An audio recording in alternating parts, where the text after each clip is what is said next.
This class introduces early Christian and Jewish art in the time period that overlaps with the last late Empire lecture that we covered. In fact, by the time Constantine made it to Rome and overthrew Maxentius, Christianity was already in every major Roman city in the world that they knew of at the time and would spread to all of the existing Roman Empire by 600 Common Era. It is at this time we find monotheism replacing polytheism, or a belief in one God replacing a belief in many. Throughout all of human history, in fact, it was most common for civilizations to worship more than one God, generally in charge of the different aspects of nature, whether it be the sea, the sky, the earth, or different parts of living.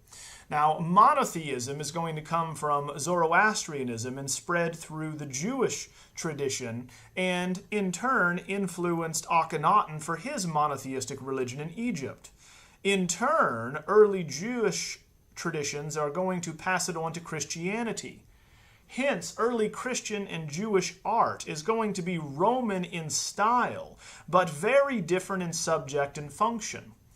We find that this late antique style developed around the time of Constantine becomes the early Christian style. Not surprisingly, the same artists that are called upon to produce work for Roman emperors to make polytheistic imagery of the Greek and Roman gods, such as Jupiter, Apollo, would also be called on to make the earliest images of Christianity and Christ himself. This will form the foundation of art in the Middle Ages that is not intended to be representational, but instead is iconic and anti-classical. The earliest remnants of early Jewish and Christian art can be found around the 3rd century in Dura Europos, which is considered to be the Pompeii of the desert. This Roman outpost would be abandoned after it was captured by the Sasanians in 256 Common Era. Leaving it intact, we have over a dozen cult buildings here, both monotheistic and polytheistic, speaking to the range of various traditions and religions that coexisted, especially in the modern-day Middle East. Before religions are adopted and are then sponsored by the state, they begin with private house worship in which they will convert domiciles to religious functions, such as the synagogue seen here at Dura Europos in Syria. Now, in a synagogue, we find that unlike Roman art and Greek art, the Jews do not allow religious imagery to be shown, especially that of God. They prohibit graven images and only show Yahweh as hands and the top of panels, and his presence is going to be assumed. This is going to be the second commandment that prohibits graven images. In synagogues, we will often find a niche, which will be very important and influential for the development of mosques here shortly. But in the niche, we very often find Torahs, or the Pentateuch, the first 5 books in the Old Testament, a holy place to enshrine them. Next to this shrine, we have an image that we will use to illustrate the stylistic approach to early Jewish art.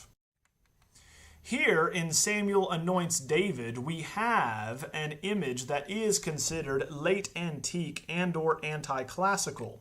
For the prophet Samuel here anoints the future king of Israel, while his 6 older brothers look on. However, they all look identical except for one that has a beard. Their facial features, their eyes, nose, and mouths, as well as their complexion, are all identical. Notice that each one holds their left hand to their sash and their right hand up, as though taking an oath. Through the hierarchy of scale, we find that the prophet is the largest, but we still are continuing that style that is devoid of action, that has stylized gestures and is expressionless, lacking volume and shadow, for we do not know where they are in space if they were not overlapping. There do not cast shadows at their feet, and there is no setting. There is no background or horizon line, for instance. They're going to be positioned in frontal rows, facing forward, just like what we saw with Constantine's arch. The hieratic scaling is also going to take us back to an earlier tradition where the larger figures are seen to be more important. Hence, the prophet is more important than these figures here. David is going to be picked out importantly wearing purple, which at the time people would recognize as a color of royalty, for Roman emperors wore purple, a very expensive dye. For the first centuries of the existence of Judaism and Christianity in the Middle East, the organization is going to be largely loose and varied. There are no systematic rituals that are carried out. They are in fact fluid, following local patterns of interpretation. Therefore, there is no special need for architecture at this time. A simple triclinium or dining room in a house, which is the largest room, would suffice for the worship of Christians. Here we have a private residence that was remodeled, just like that seen in the synagogue a moment ago, and this could hold 70 people at a time, more than enough for the small congregation at Dura Europos. Here we find the walls would have been decorated with fresco, and we have this baptismal font that is retrofitted into the side of this niche. Therefore, we have modest second-hand domiciles that are going to be the meeting places for early Christians outside of Rome, for we lack state approval. This does not mean that there is not art relating to Christianity in Rome. It just is going to arrive a century later. At this time, Diocletian is going to arrange for a new round of persecutions in 303 to 305 due to the growing popularity of Christianity among the army and showing that it had spread to the capital city as well. Through political pragmatism, we find these emperors were forced to persecute Christians because this new cult would not worship the Roman state's official gods. That included the deified emperors. This undermined the government as such and undermined the emperor's absolute authority as Pontifex Maximus, or the chief priest of the state religion. The earliest early Christian art in Rome, therefore, comes from the end of the 3rd century and early 4th century, but exists outside of the walls, not within the city proper. Christians would be buried outside of the city walls, as would the earliest churches dedicated to this new religion would be outside the city walls. It's going to be located in land or property purchased by confraternities or organizations of laymen who pool their resources to do good for the community. Contrary to popular belief, it was protected under Roman law that you could bury your dead and carry out funerary rites as you see fit outside of the city. Therefore, these catacombs that are so famous in early Christianity were not sites for worship, only for funerary practices. Here, the largest of the catacombs is St. Calixtus, where we find a deacon and a rich banker is going to convert to Christianity and is going to be sainted hereafter. Roman law protects these tombs, as it does with all religions outside the city. Now, catacombs are going to be vast subterranean networks of galleries or passageways, coming from the Latin ad catacombus, or in the hollows. Thus, they are cut directly out of the tufa bedrock by a group of grave diggers that specialize in this task. They tunneled out the tufa bedrock just like the Etruscans, but these are less elaborate and more extensive than the Etruscans. We have very shrewd, hollowed out either cubiculum or mortuary chapels, and then loculi or shelf tombs. We have 60 to 90 miles in many of these early Christian catacombs, winding up and down throughout this maze-like quality where Christians are buried, with 4 million bodies accounted for. There are 2 types of burial spots here in the catacombs. One are loculi, or shelf-like openings for bodies. This is going to be for those of more modest means, where you could barely fit a body in it. The second are cubicula, or mortuary chapels. These are small rooms that function much more like a mausoleum for an entire family. Obviously, a family with money could afford a cubiculum. Here's one of those cubiculum. in which we have a mortuary chapel. You can still see the bones of the early Christians here in these small shelves above. Now, the painting on the ceiling is going to illustrate the Good Shepherd, the story of Jonah and ARTH, showing us the earliest way in which Christ is represented. Here, surrounding in a series of 4 lunettes, we have a central image of Christ as shepherd with people praying around the stories of the Old Testament scenes of Jonah.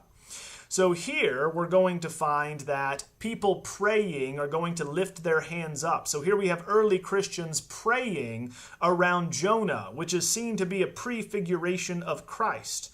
For Jonah is going to be swallowed by a big fish, later translated a whale, and spends 3 days in his belly before being vomited up on shore. Thus you find that, like Christ, he overcomes death after 3 days of darkness.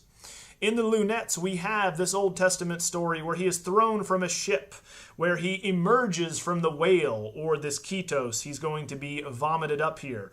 And then he contemplates his miracle. The ARTHs, of course, praying for salvation themselves. As Christ defeated death, so do they here in this tomb wish to free themselves from death's shackles.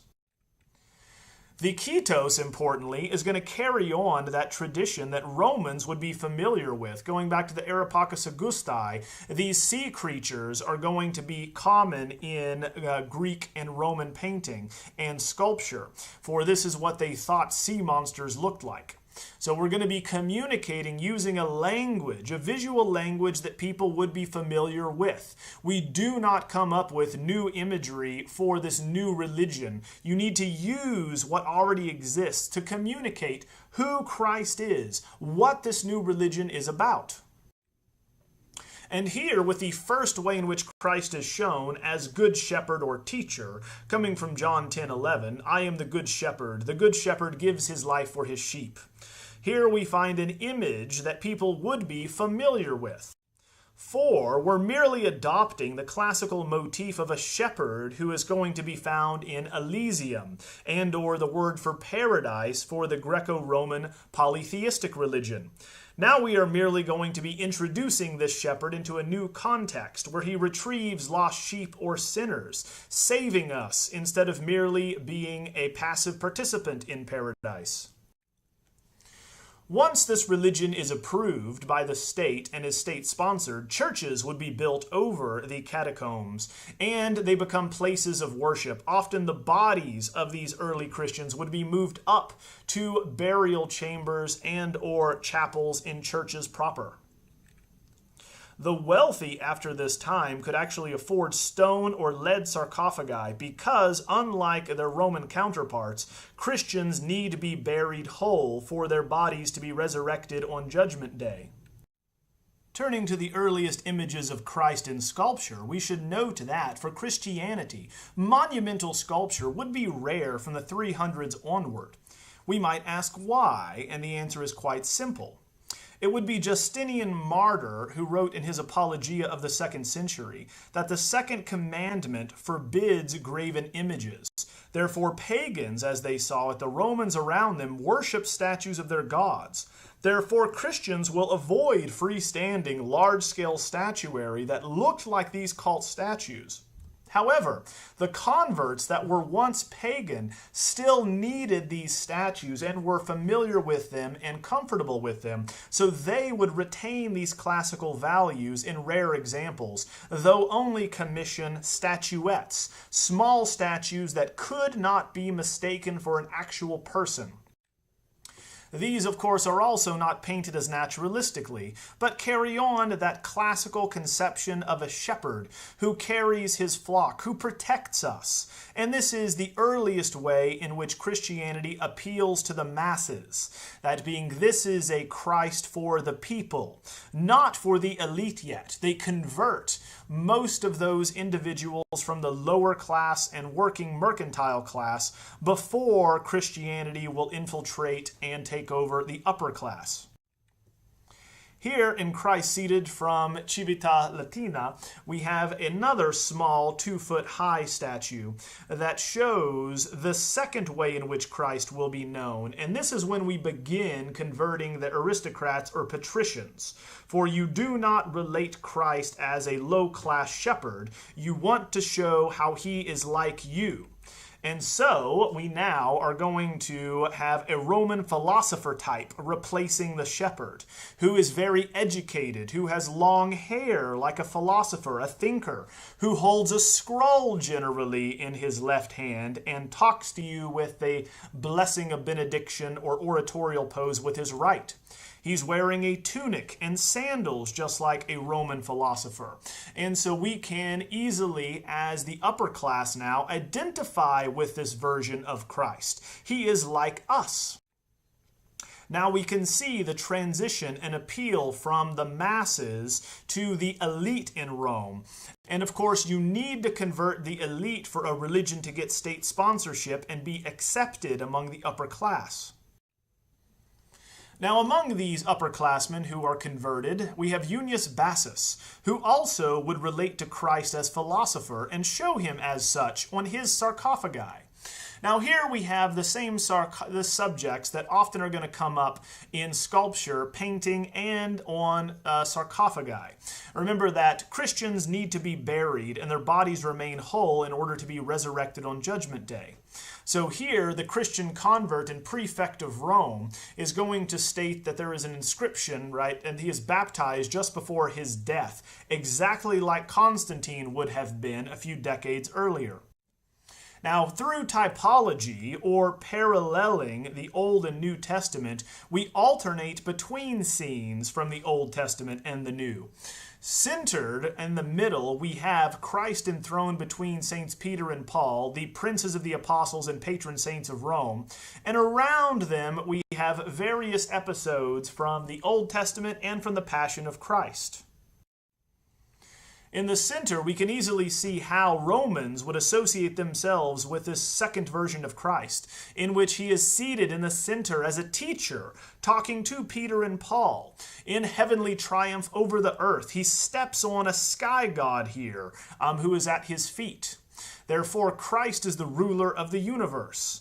Below him, again, we find Christ on a horseback, which people would associate with, as we talked about last time, with Marcus Aurelius' equestrian monument, would be associated with Roman emperors entering cities, going through triumphal arches, again associating him with images of power that they would be familiar with in ancient Rome.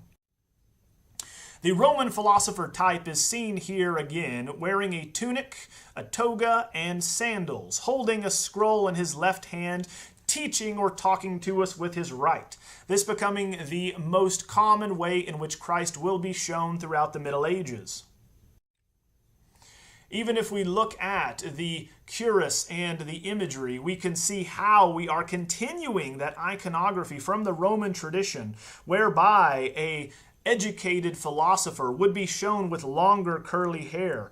And we have the same images of the earth, the sky. These allegories would be carried on in the repertoire of these Roman artists who are now working for Christians.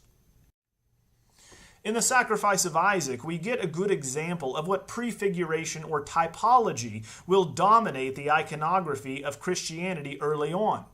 In it, we have the Old Testament story of Abraham, who is asked to sacrifice his young, miraculous son Isaac, whom his wife Sarah had when she was in her 90s. Therefore, it is a story of a father who sacrifices his son. And of course, this prefigures Christianity in that God will send his son to be sacrificed. Thus, we have exemplars of faith here that parallel Christ himself. Now, Constantine I, nicknamed Constantine the Great, the Caesar of the West, who defeats Maxentius at Milvian Bridge in 312, will issue the Edict of Milan in 313, ending the persecution of Christians, legalizing Christianity. Then, after the Council of Nicaea in 325, he makes Christianity the official religion of the Roman Empire. Selecting the location for this new monumental structure for a new state religion, we noted that we needed to choose a building that met the requirements of the Christian liturgy, but also choosing a location which would not cause trouble with the established religion. So showing you here where the Pantheon, the Colosseum, and the Forum are on the eastern section of the Tiber River, note that Constantine and Pope Sylvester select a location for this new structure on the west bank of the Tiber River. So most Christian monuments, like their dead and the catacombs, are going to be located outside of the old city walls. Here, Constantine and Pope Sylvester believed that St. Peter was actually buried. Thus, as with Matthew 16:18, they continue that biblical tradition, that thou art Peter, and upon this rock I will build my church. Because pietra means stone in Latin, so it is a double entendre. We are building this on top of the body of St. Peter and upon the solid rock of salvation. Obviously, this is not what the original structure looked like, because New St. Peter's was rebuilt after it was knocked down by Julius II in 1506. The older structure, Old St. Peter's as it is known, would have been built between 319 and 390 and would have had many very familiar structures like that of Roman imperial fora. The structure itself was designed to house 3,000 to 4,000 people, hence the structural guiding principles behind it, and the axiom of form follows function is that it must hold a large number of people. Now we find that out front we would enter through a gatehouse into an atrium and move into this timber roof structure that has double side aisles and a central nave, a huge monumental statement of this new religion. The basilica is named for the Roman basilica type, but has one distinct difference. It still continues the organization of the nave, the central longitudinal axis where the laity is going to be located, or the congregation. It also has aisles that flank either side, just like what we looked at last time at Constantine's Basilica at Trier. However, it's going to have a transept which crosses the nave, giving it that distinct Latin cross or T-bar shape. It crosses there, where we find the nave intersecting the transept at the crossing. This is where they believed St. Peter's body to be buried. Therefore, this was not modeled on pagan temples, which are small and only have a cella on the inside for a cult statue. Therefore, only priests are allowed to go into Roman and Greek temples. The decoration is on the exterior of the temples. The opposite is true of Christian churches, for the exteriors are plain and brick facades, whereas the interiors are golden and gleaming with colored marble and mosaics. The reason they are so different is the function. You need the congregation on the inside instead of the outside, directing their attention to the priest on the inside, and reinforcing the division between the priesthood and the laity. Hence we have the horizontal bar as the definitive breaking point of where the laity should not go. The Roman basilica type, as you can see here, from the Basilica Nova of Constantine, is the same dimensions. And we should, of course, expect that the same masons and architects are working on both structures, because they are for the same patron. Therefore, we should have guessed that some of the same designs and the same elements would be carried over. Even the entryway to get into the church is similar to the forum, which is right next to these structures, right next to the Colosseum. So in the forum proper, you enter into this large open plaza, very often containing an equestrian monument of the ruler. Now we have a fountain, of course, the promise of eternal salvation and life through the sacrament of baptism. The transept is what is unique in this Christian addition to the Roman basilica type, because it literally forms the X marks the spot, forming a crossing where the relics of St. Peter are located, his body, his bodily remains, the first pope. Here we have today that marked with the baldacchino by Bernini, and still the body of St. Peter and his sarcophagus directly below it. Now, the plain exterior is going to belie the richly adorned interior in that this was seen to represent Christians themselves, who are going to be plain on the outside and have a mortal exterior shell. But the bright brilliance of the Spirit, their soul, is what matters on the inside. The exterior we can reconstruct by looking to basilicas built around the same time by the same patron, such as the Aula Palentina at Trier. So we note that we have a plain brick facade on the outside. It does not, of course, tell us what is going to happen on the inside. To understand the interior decorations, we need to look at other surviving basilicas from the 4th century, such as St. Paul outside the walls, that, like Old St. Peter's, literally was outside of the city walls. In it, we find colored marble. On the floor, we have the composite order capitals, a nave arcade, and golden mosaics decorating the clerestory and the apse, as it represents heaven. A richly ordained and decorated interior space that is appropriate for the house of God, as it's going to biblically be referenced. Now, Rome falls in 410 Common Era with the sack of the Visigoths, led by their king Alaric. At this time, the Western Empire falls to warrior lords, otherwise known as warlords, who carve up the territory that was ancient Rome into smaller and smaller sections. It was during this period in the late 5th century when the historical King Arthur was believed to have existed and fought the Saxons at the disintegration of the empire, not Christianizing them until the 7th century either. However, Rome does survive in the East, and next time we will turn to the Byzantine Empire and the Greek Orthodox tradition that will survive until 1453.